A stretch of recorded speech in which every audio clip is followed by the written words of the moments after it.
Hello and welcome to this Oak Tree English video on sentences and paragraphs.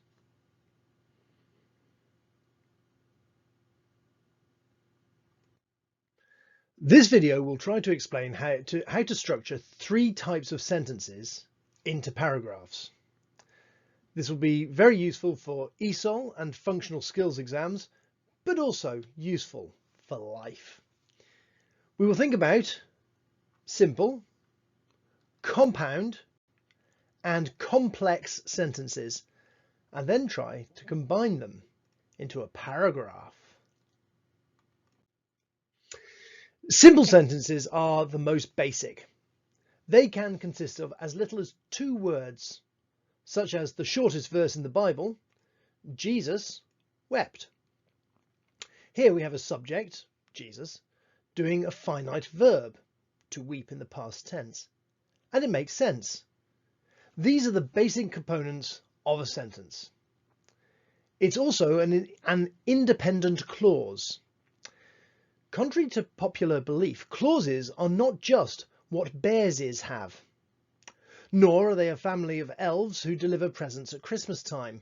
No, clauses are phrases with a subject and a verb.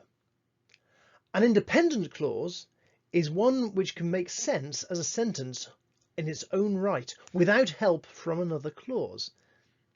Independently, you could say. A simple sentence is constructed of one independent clause, like Jesus wept. Compound sentences are 2 or more independent clauses which could exist as sentences in their own right, joined by a conjunction. The most common conjunctions are and but. And joins 2 similar ideas, while but joins 2 contrasting ideas.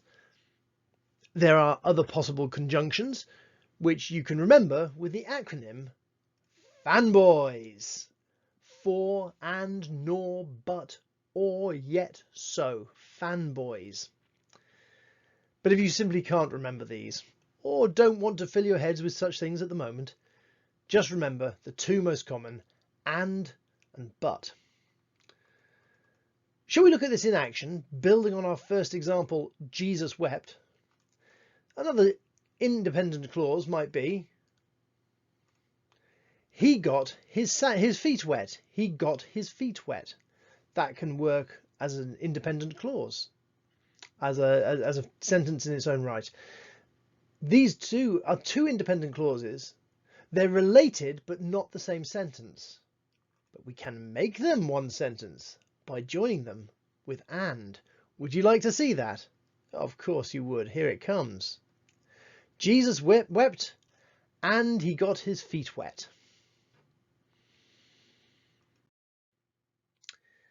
Complex sentences consist of a dependent clause, that is a phrase with a subject and a verb which can't exist as a sentence on its own, and an independent phrase for it to cling to.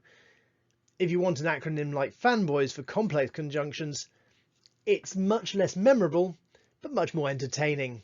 It is, I saw a wubub. I don't know what a wubub might be, but there you go. I saw a wubub, which means if, since, as, when, although, while, after, before, unless, because. So, for example, because Lazarus had died can't work on its own. But when you attach it to Jesus wept, it becomes a viable sentence. Jesus wept because Lazarus had died. Or because Lazarus had died, comma, Jesus wept. If you're in doubt about what makes a complex sentence, you can always remember 2 of the most common forms.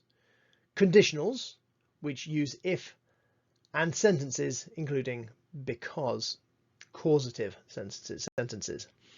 If you are interested in conditionals, I've got a video for that. Jesus wept because Lazarus had died.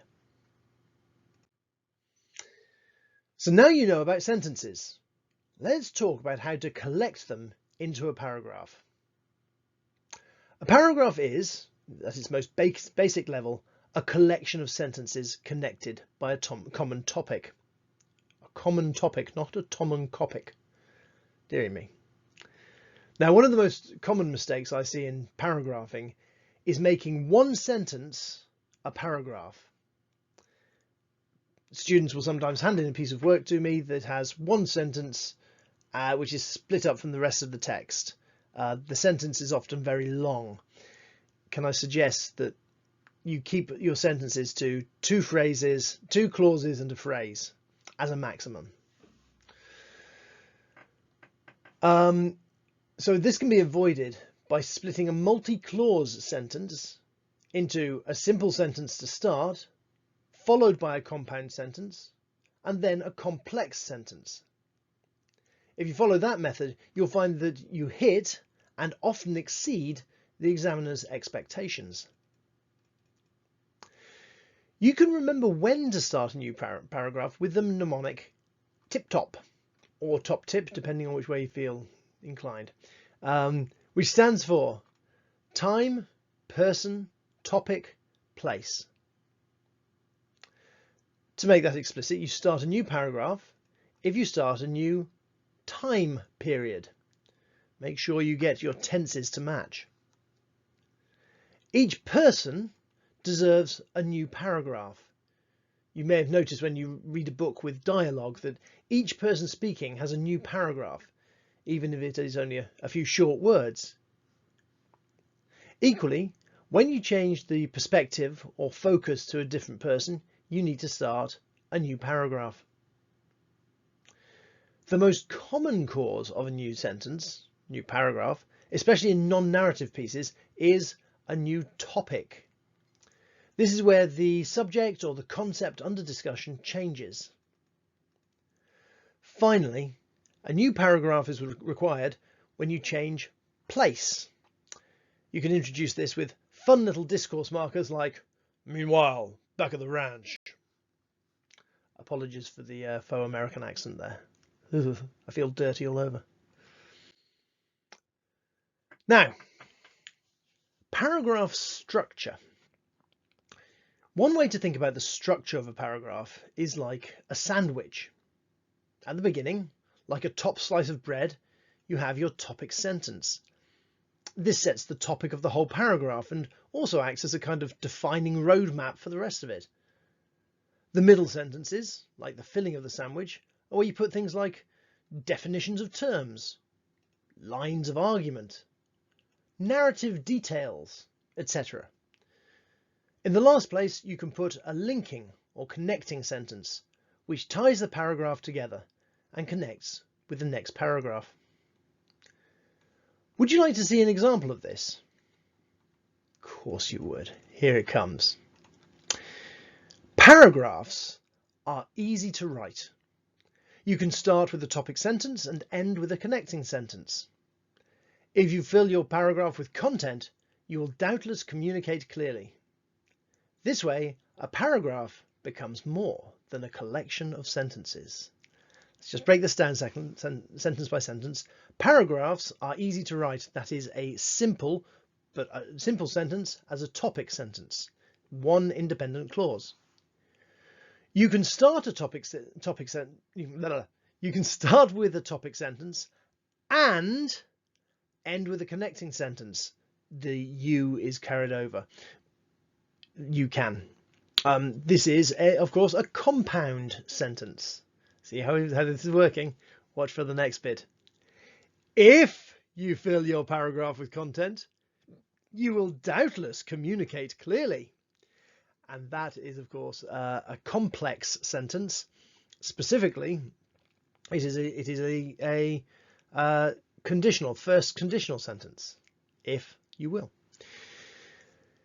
In this way, a paragraph becomes more than a collection of sentences.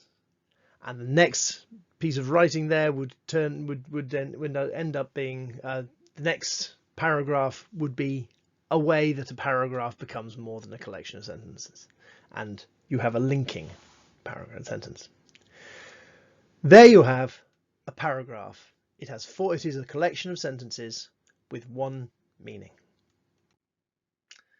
So, to summarize, when you plan to write a paragraph, start with a simple topic sentence.